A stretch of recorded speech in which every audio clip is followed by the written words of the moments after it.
Peace and love to the gods and the goddesses. I go by the name Black Poet, act like noise, and I drops and twists. What's up? I'm Danimal. I have no idea what it is that I want to talk about because I just wanted to shoot an episode.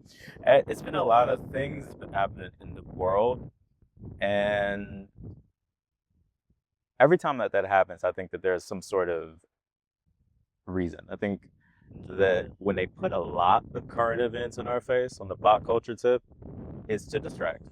Yeah. So every time that happens, I want to come out and not necessarily create against it, but just create with it. Mm-hmm. Because there's an opposite thing that happens. The opposite of energy harvesting is like transcendence. Mm-hmm. So the same way there are these different things that are going on. We were talking before about whether or not astrology is raw. Yeah. I think that there are certain currents of energy for something. You know, the old school pagans used to believe in the solstices and the equinox and all this shit. Yeah. But let's just say, fuck all that. Let's assume when eyes are on social media, it's a good time for creators to be creative. Yeah. Great. That's what this is for. And I want to take some of those things that have been happening and try to transfer some energy to it. Yeah, man. I mean, that's all that you can do if you're looking at all these events that are happening that you are trying to rationalize behind a screen. Yeah, the best thing that you can do probably for yourself is get out of the default doom mindset, and if you're gonna have opinions about them, try to generate some positive ones. 100%. I mean, that's like a psychosis medicine there. That's like, that'll help you stay away from the rot, you know.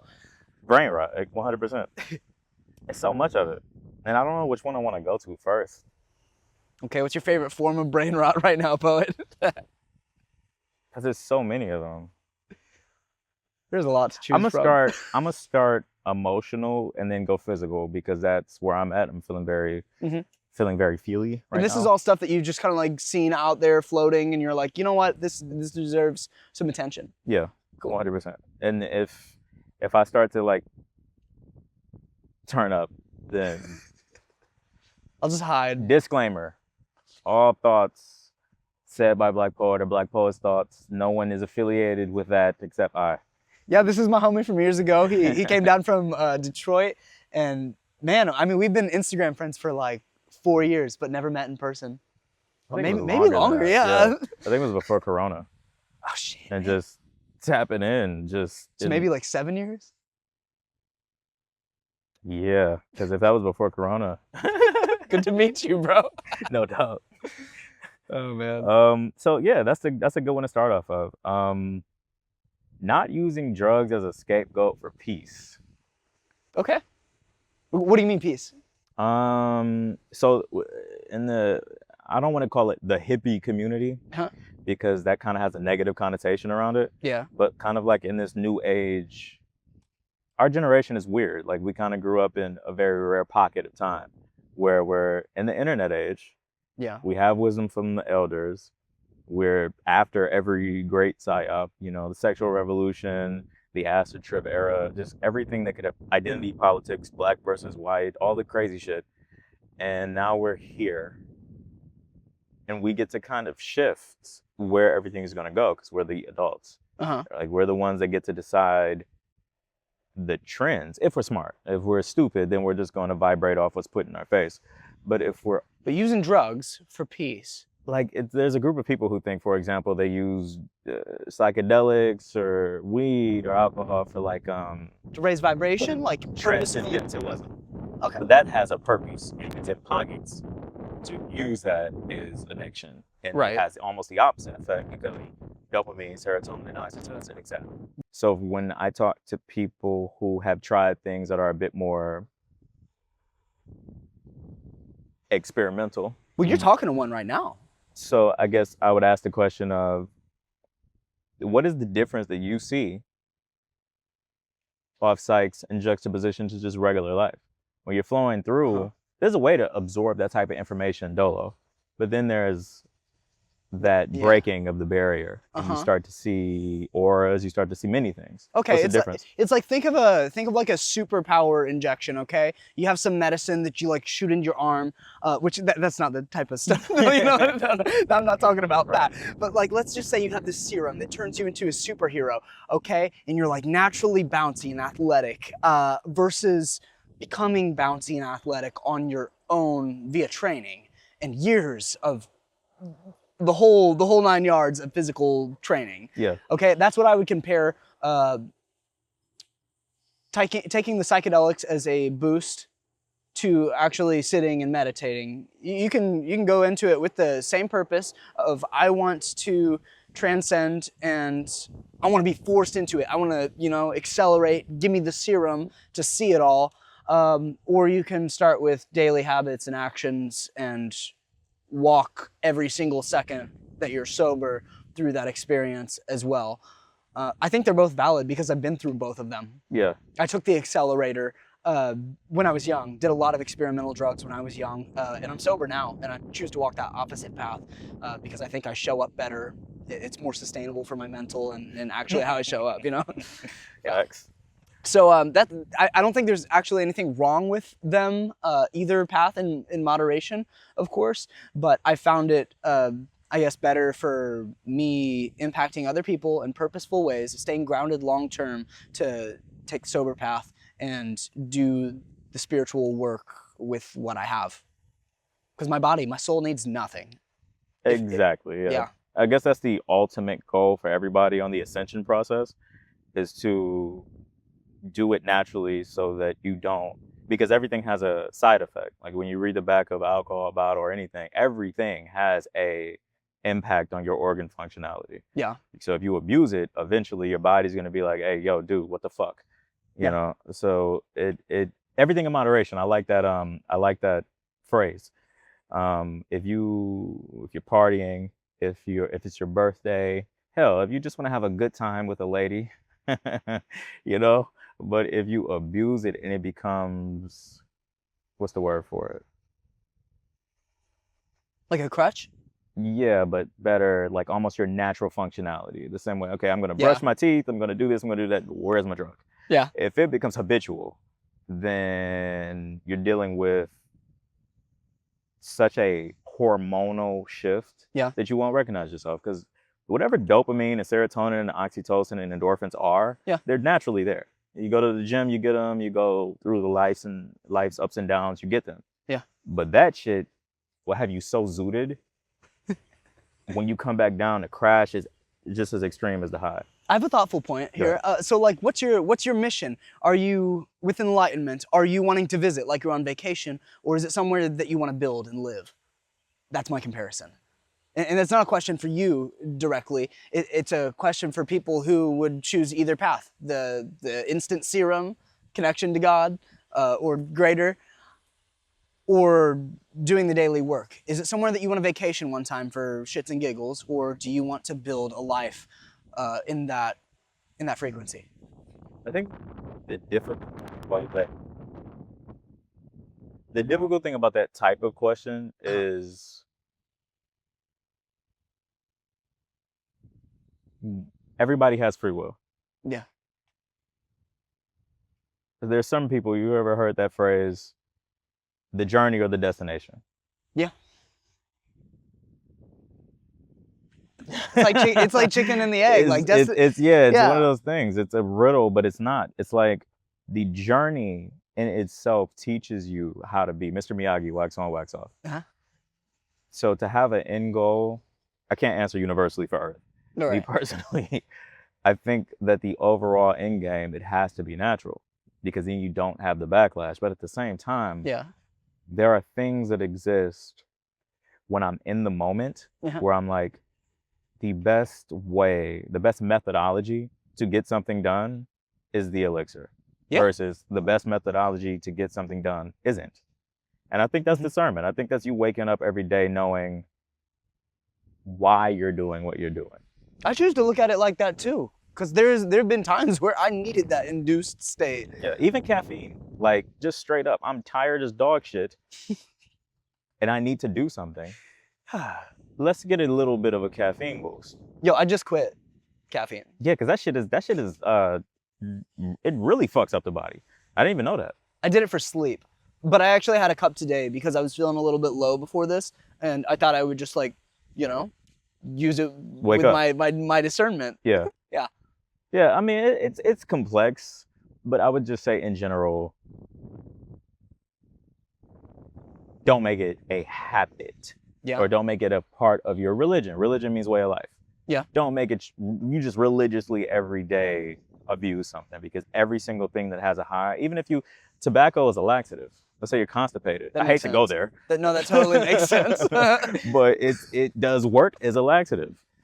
If you do it just as that, great. But if you do it every day, your lungs are fucked. And your heart. You know, it's the #1 leader, I think, cardiovascular disease. I never smoked cigarettes to shit my pants, but I also didn't mind it whenever I was smoking cigarettes. I was like, oh, yep, it's time now. It's time. No, I use it like on some medicine shit. Yeah. You know, I don't know. Like I hate, sorry, but we're here. Everything has its purpose though, is essentially the messaging. It was a native, the natives purposed it for medicine and spiritual connection. And that's how I actually used to start my mornings. I didn't just like smoke, what you call it, like pre-rolled cigarettes all my life. Or like, you know, the packaged big brand stuff. I like used to wake up and roll my own and try to be intentional and sit with it, which was great. I just, you know, I got a baby now, so it doesn't serve the whole life. Yeah. But like I changed. I stopped smoking cigarettes because I had to be a father and conscious of what I'm rubbing off. Even the stuff that I don't know about is getting to my baby or my pregnant wife. So that's the thing that like there are ways that shit affects you don't see until you bounce off somebody else. Pause.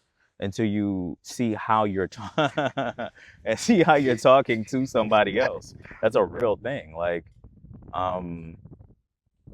there are certain lessons. We were just talking about off camera. There are certain lessons I only get from having conversation, because my life experience is its own, you know, but you're a sentient being as well. So as you're traveling, there are things you pick up on.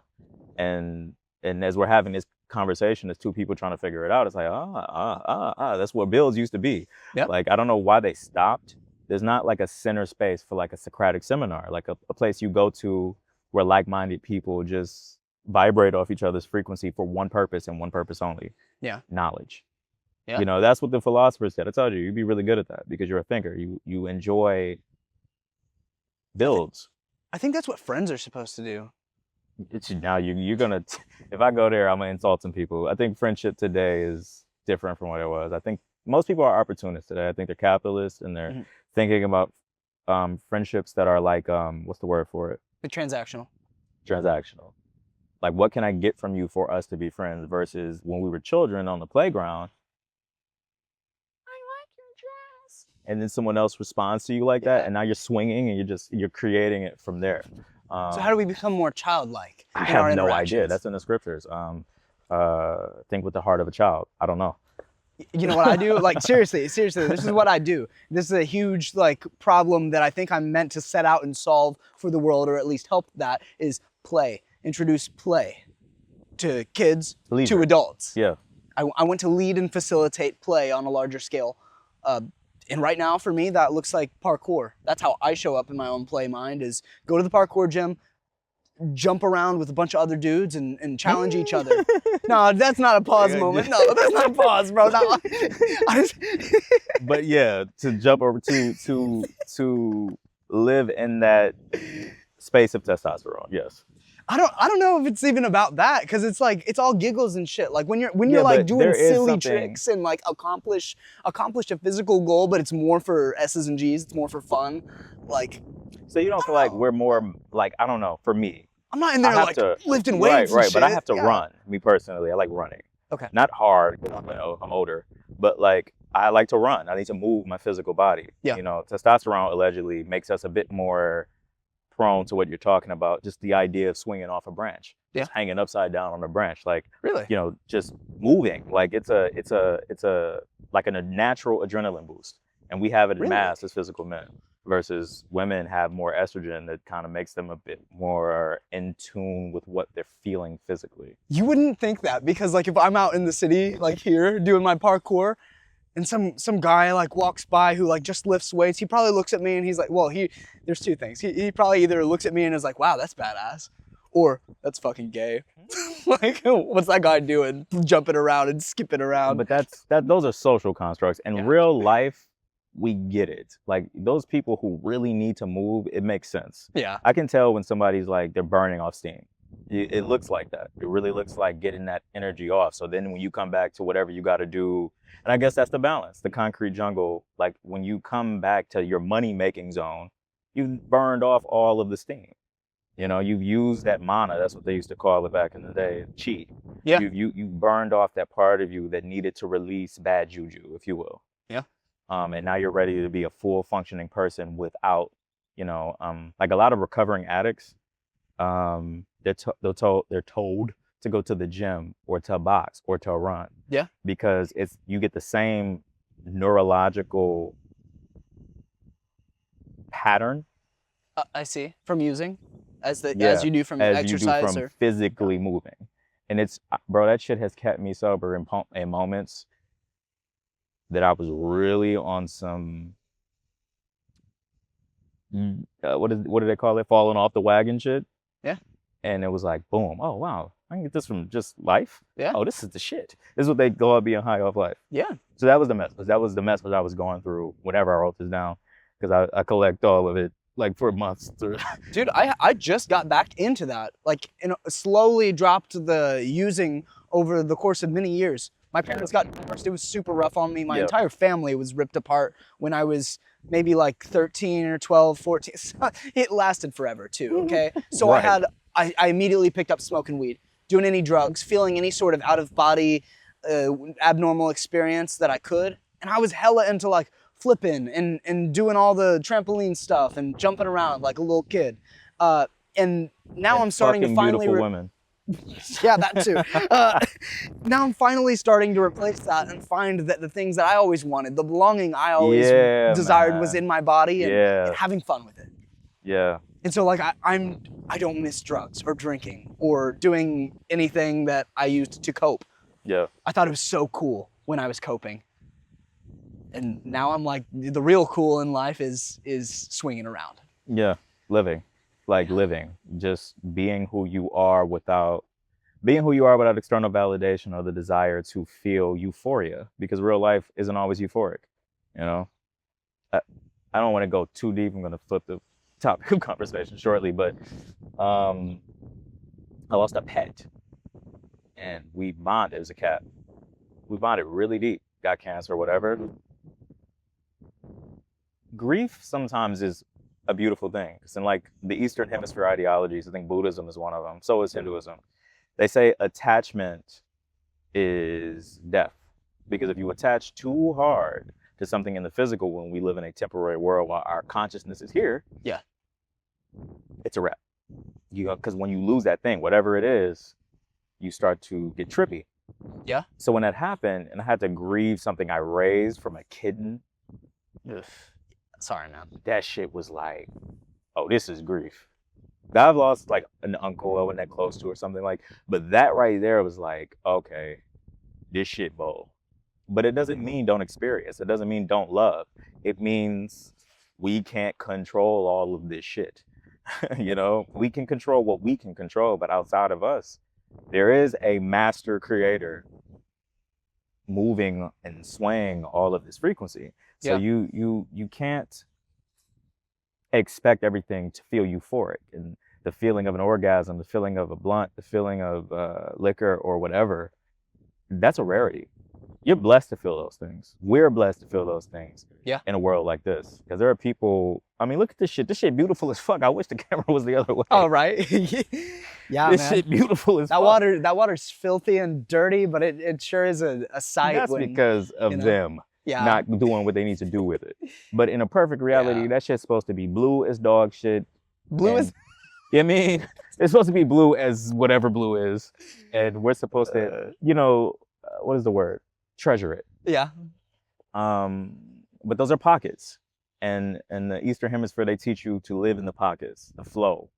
Sometimes it's a great high, a natural high, like the birth of a child. Other times it's cancer of a pet. And it's like, but you still have to be, as sentient beings, we have to be strong enough to deal with the bad parts. And that was a lesson I didn't grasp. You know what I mean? As a younger person using the drugs, it was like, that's okay. Why the grief? Why the grief? Why the grief? Yeah. Oh, because I can't control. Oh, okay. Yeah. Cool. So I'm gonna do something that I know I can control Exactly. to get. I get you, man. It's part of the human experience too to like reach and claw for that control. And like we can.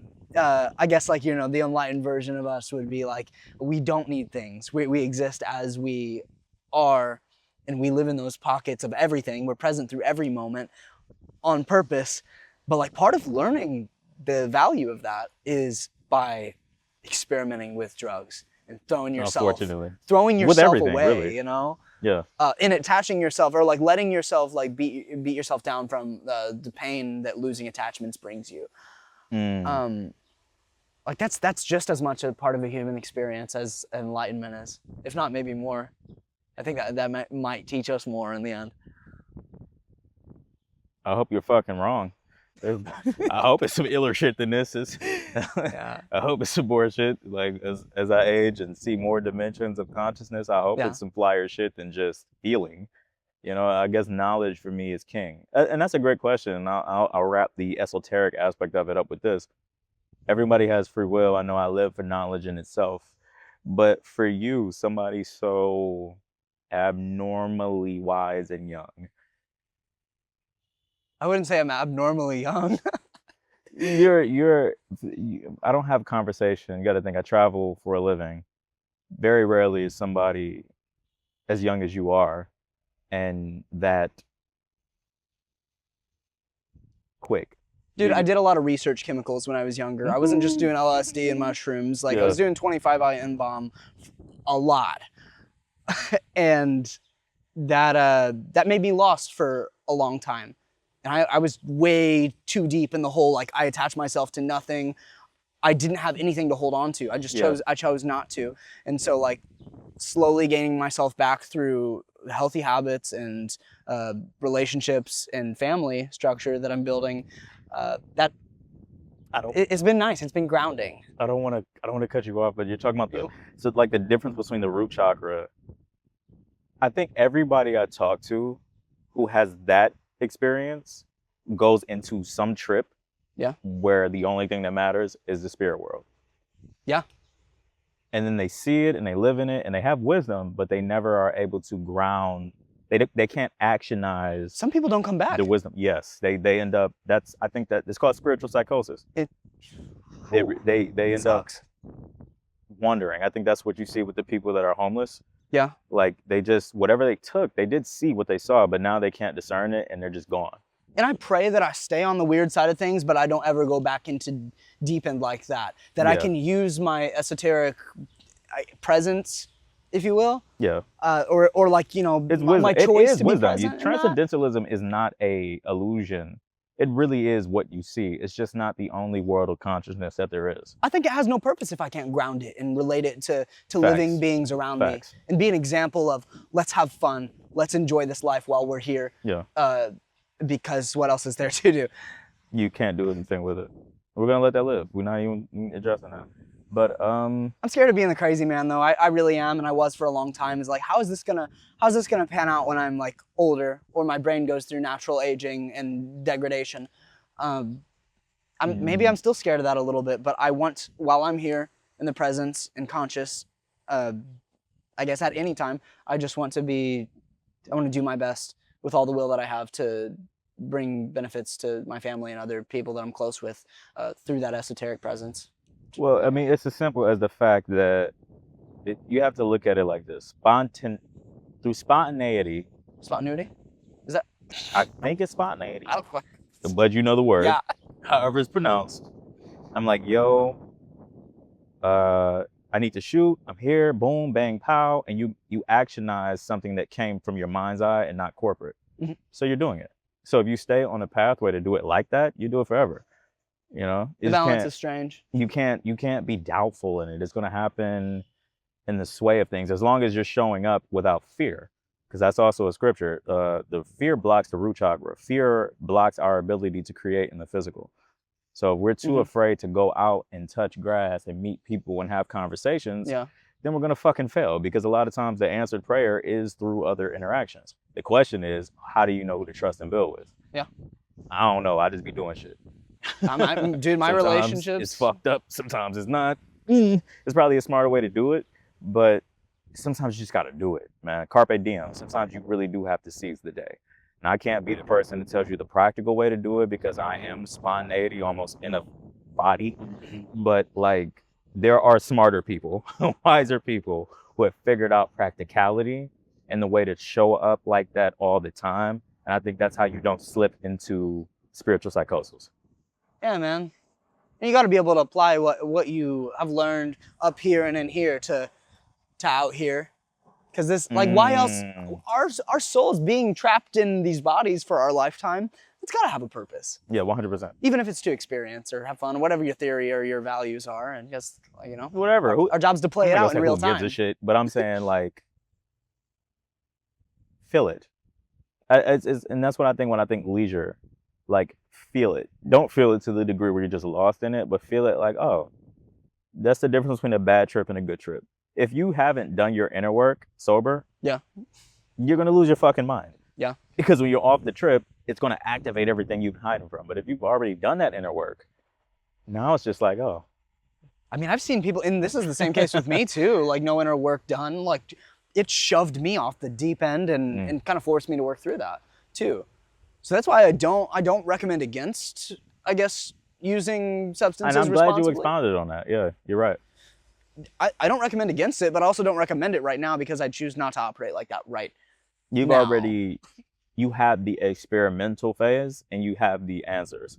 And that's, for me, like, that's why I like the scientific method. You have a hypothesis. I'm going to feel better if, but now let's go through the entire thing. Like, you have the hypothesis. What's the procedure? What's your purpose? Do the experiment and analyze the experiment, and then look back at it and ask yourself if you reached the conclusion that you had in your hypothesis. If the answer is no, this is a bad thing to do. If the answer is yes, congratulations. You figured out one of the keys of wisdom.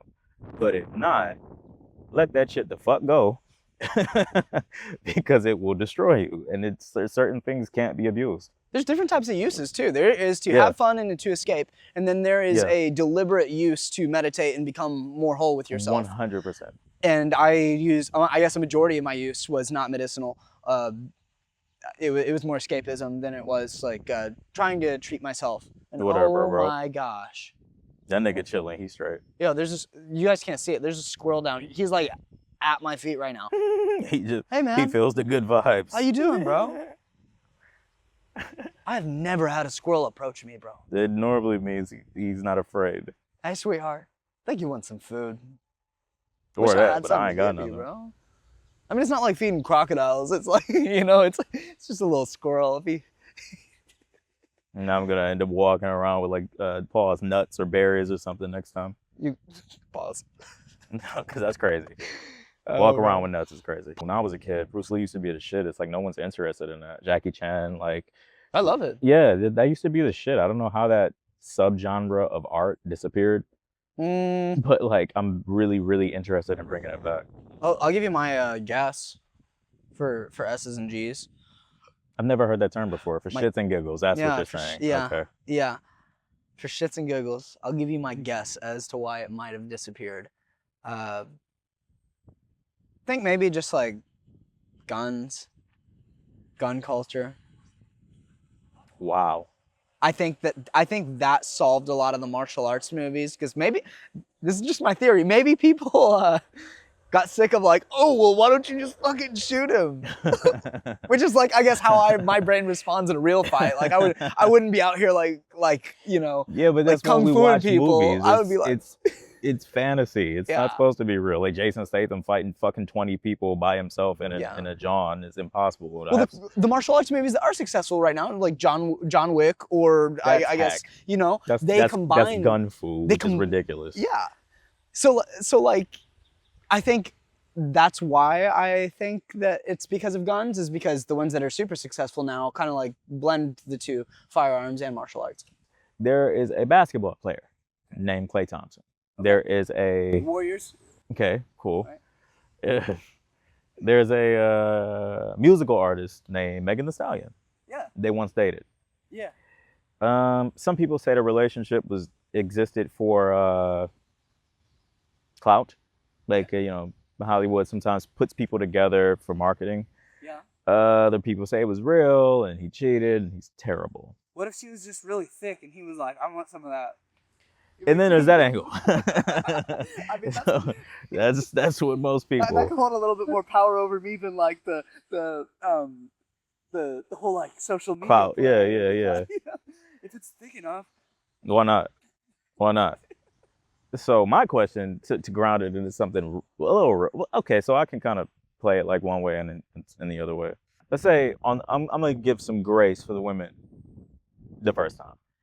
If you're a woman in this day and age and you want a serious relationship, do you think it wise to market yourself as somebody who's saying shit like, make these dudes paid all your bills, be scantily clad, Okay, and like the social media boss lady archetype? Yeah. Are you gonna attract a righteous dude if you market yourself like that as a female? That's super gosh, what's the right word for this? Like highly dependent on individual. Would you go? Sometimes it just would I go on Would what? you somebody come up to you on that? Oh, Daniel, you're single. Yeah. Because you know your situation, but another world, parallel reality. What? Okay. You're single now. Someone comes up to you in a crop top, titties busting out the frame, booty shorts, cheeks hanging. Daniel, I need you in my life. You're the finest man I've ever seen. What do I do? Pause. What do I do? I need you. Are you going? Well, that's different. Well, hold up. What you just described to me versus like somebody on social media, boss lady, like, look at me, men ain't shit. I need Yeah. Okay, so I set it up differently. Yeah, like, I mean, but it all intertwines. That's what I'm talking about. Okay, so respond to that first thing. Okay, like, yeah. That would definitely be like, you know, like, I'm a man. That's cause for attraction. If I didn't see your social media page. Okay, there we go. You know her mentality with the body. That's what I'm saying. Oh, yeah. No, are you kidding me? There's nothing more valuable than my own peace in life. And if I think that I align with somebody, and this is for everyone else, I guess, to determine what aligns with them, but like, if I feel like I'm going to be playing with something that throws off my peace and my purpose, and like, why would I invite something that destroys that, or has the potential to destroy that and give it more attention and feed it? So that one's easy for me. How can you look at that and tell that it will destroy your peace? Shit, they all will. I'm just messing. Oh, God. Those are jokes. How can you tell that specific mentality won't be beneficial to you long term? Because there are guys that can't tell the difference. Okay. It depends. I think the whole like girl boss thing is a little bit performative. I think guy boss thing is important. It is. The manosphere is toxic as shit. I think the whole like, oh, get up at 4 a.m. You need to be making $400,000 a year, or else you're not a man. Is bullshit. It's goofy. Everyone has different experiences, and it's that statistically. Sorry. You're good. I think any form of generalization, period, is just something that I can't typically align with or lean too deep into. Statistically, your average dude doesn't make the above 350,000 if he ever does, because only 5% of Americans do that, until he's over basically 35. So your average young man can't reach the goals that the alpha males are pushing on YouTube. It's very, like you said, performative, but I think it's dangerous because it will make you develop an inferiority complex because you're comparing your lane to someone else's lane. So that's super dangerous for people to be consuming, especially young men that are on social media, to be 100%. Consuming and saying, I should be doing that. Why am I not shit because I can't provide at this level? I mean, I guess it comes down to your why, though. Why do you want to provide, and what are you going to spend that money on? Is it for yachts and that part, tons of pussy and like, all the, right? Like shit. I mean, I can have fun and tons of pussy like without that. So like, how do you want to apply that, and what is that? how does that relate into the person that you want to be? 100%. At the end of the day, and like I think a vanity metric. Money's a vanity metric. How much money? Just income is a vanity metric. It's like, what do you want? Wow, that's great. What kind of life do you want? Same thing with luxury in itself. I think they have us in this matrix so hyper focused on designer and luxury. And it's like, dude, if you really wanted to, let's say anybody wanted to, all you have to do is Google what pays the most and hard grind. Yeah. It's not a hard thing. It's not a hard thing. But what are you doing it for? Life is not about just buying shit to buy shit for vanity's sake. Unless that's what you want it to be. Well, for vanity's sake, luxury directly translates to waste. Wow. More expensive things, wasting more resources on something that is just which more is expensive. Time and energy. Yeah. You're not gonna live forever. Yeah. So you spent your whole mana, your whole chi. So I guess my real idea of luxury on an energetic frequency is playing and being with my family and having a good time with people that I care about, spending things that are not material or replaceable. Wow. I mean, Ashe. and it doesn't hurt anybody else to do that. That's what it was supposed to be. That's what it was written as. But the spend your entire life on diamonds, your mentality exists. So to bring it forward, because I gave grace to the women. I'm gonna say it in a way that doesn't reflect on you. If you're young and you want to find somebody who believes in honor and code and these things, and you're a girl, if you're following the city girl mentality of spend that shit, you're going to be used as a cum bucket for a long time. And then you're going to be mad at men in your 30s because you never found a husband. So don't do that. Turn the goddamn television off, turn the social media off, look within, and ask yourself what you're doing it for. Because I'm telling you, the type of dude that walks around with the mentality of, I'm a trick, is gonna treat you like shit. That's my life experience. Maybe you find a different one, but I ain't seen it, and I'm about almost 30. That is what, 10 to 15 years of me touching grass and not seeing a dynamic that works where a chick that's pretty just bags a rich nigga. No, that you have to. Everything is spiritual. Everything is. I got one. Go ahead. I got one. Be what you want. Be what you want to attract. If you think of something that you want to attract, go and be that thing. It's the easiest way to obtain that without compromising yourself energetically or living a fake life. If you're that, though, be that. If you're going to be that, if you're going to have that mentality, because there's guys with bags that'll do it, understand what you're getting into. Don't just walk into it blind, because I'm telling you, I've talked to niggas with money, and they don't have the highest view of women that pseudo sell it. That's the best way to say that. Now, I'm being nice. I'm being nice because I'm with my brother here who's a righteous man, and I don't want to turn the fuck up. I don't have a whole lot of opinions about these particular things because I just don't think about them. They don't come to mind. Yeah, I can tell. Because I don't align on any level with maybe like someone who has these problems, or like I don't have problems with that situation. Yeah. Yeah, or like even so, like I'm married, but even if I was not married, you wouldn't be in that problems world with these people because I want different. I am different. Also, if you do want different and you think you're not something, just the only way to be something is by practicing it. So it's like you can be anybody and wake up tomorrow and decide, or to right this second and decide to be somebody that you want to be through practice, and you won't be perfect at it. But like, if you want to get out of a lifestyle that you feel stuck in, no matter what, if it's relationship or like self-value oriented or physically or whatever it might be, just try to practice habits that are those things. Ashe, you're absolutely right. You're married. This is why I'm asking you this question. Thank you, by the way, because that was a great answer. That was a great answer. The second aspect of the question, because I said it was a two-part question, was how she went about it one way, doing the things that the social construct says. If you cook for a man, clean for a man, he'll cuff you, he'll marry you. Yeah. You actually are married. You actually did marry a person. Yeah. So what? Stay-at-home mom. What qualities? Because pause. You're a relatively good-looking guy. You're young. You're creative. You do shit. You could have had your pick of the litter, but you chose to do it the traditional way. What qualities do you think, not in your personal life, or you can add it, what qualities do you think make a wife? I made a lot of untraditional choices before I had decided to commit Expound on to that. one way I'm of life. confused. I seen it all. I had it. Oh. And the reason that I decided I wanted to build a life.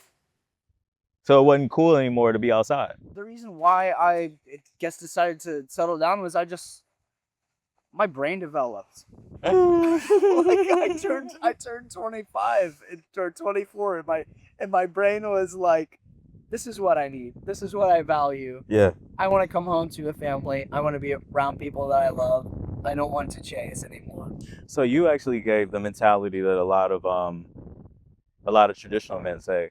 It's never really on what you see outside of yourself. It's something you have to work on within to decide you're ready to be a husband. That's the biggest gift that you can give yourself is full domination, and you choose the direction of your life based on who you are, not about what you need to be to obtain certain things. You say, what do I value?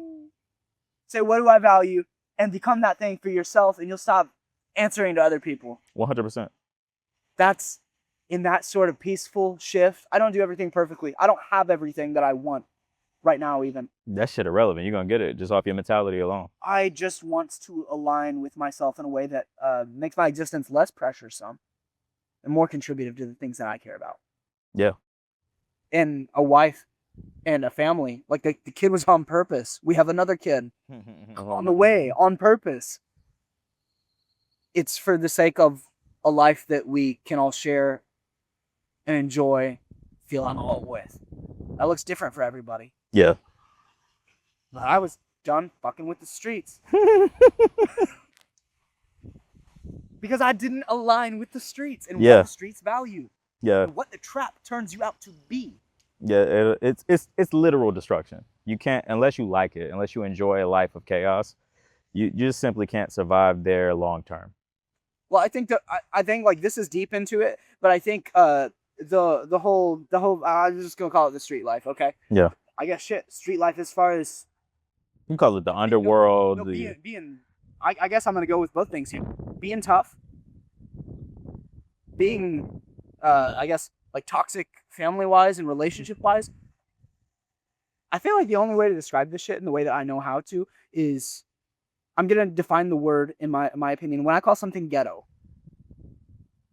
it is institutionally made that way, where expectations of you are created for you to behave a certain way and want certain things, so that you are oppressed as a person, and that you do not evolve and lean into, I guess, like your own values of growth. Concrete jungle. That's what that is. It's institutionalized philosophy instead of you making your own when you touch grass and overstanding what you want as a person.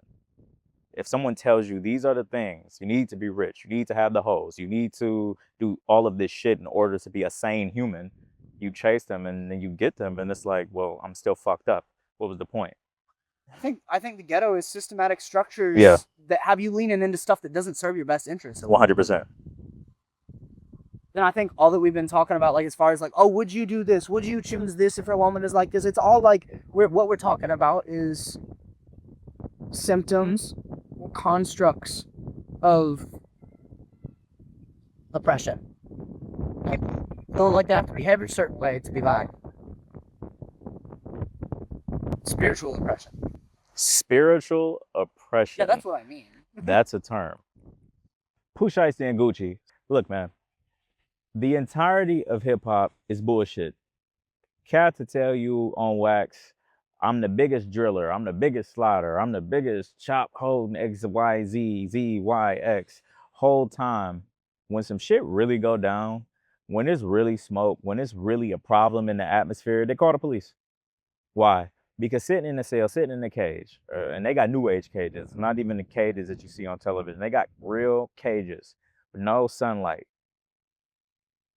10 years, 15 years, 20 years, breaks the mind, psychologically fractures a human being. Who the fuck is trying to sit for that? So if you look at every single person, whether it's the Italian mafia or the street cats in the hood, who act like, oh, don't snitch, don't do this, don't do that, every single time they get caught, what do? They tell. You know why they tell? Because ain't nobody trying to sit in a goddamn white box for 10, 20, 30, 40 years straight over an emotional episode. So the Gucci Pooh Shiesty shit is, I'm not shaming him. I ain't never met the man. What I'm saying is, don't look to rap music to find real life, because what you find consistently is cap. Even the cats is really about it. When you actually sit down with them, if they're actually elders, what they talk about is reformation, how not to end up there, not how to get in. These cats is making it cute to go in. They ain't got nothing to live for. They trying to commit death by cop, death by gangbang. They popping that shit the way they popping that shit so somebody can take them out their misery. And I didn't touch a lot of grass, met a lot of people from a lot of spots. The ones that's really street and they got out of it, they always say the same thing. It's nothing cute about it. It's nothing fun about it. Get the fuck out while you can. Because if you don't, that shit'll eat you up. And I ain't even getting into the aspect of the concrete jungle or institutionalized racism. I'm only talking about it from the perspective of, for those with that lion spirit, who, you hot-headed, you can't take somebody disrespecting you and you feel like you got to stand on business. Did Gucci stand on business? Did the nigga that made it cute for us to be out in these streets ripping and running, did Future stand on business? Did these niggas that made it cute for us to feel like that was cute, did they stand on business? No. Future rapped about all that lean and said, I don't do it. Gucci said, I slide on any and everybody, and then called the police.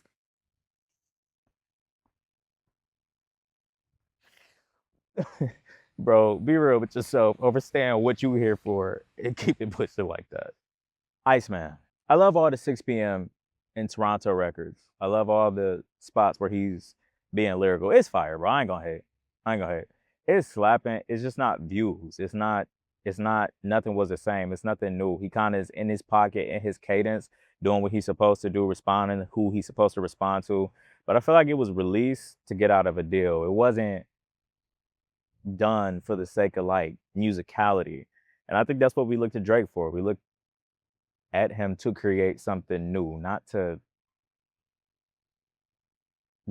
go with the flow. And it's, in my opinion, I'm wondering, like, yo, the 21 Savage link up, is it too many 21 Savage reference tracks on this album? I'm only listening to Iceman. I ain't listening to all 3 of these albums.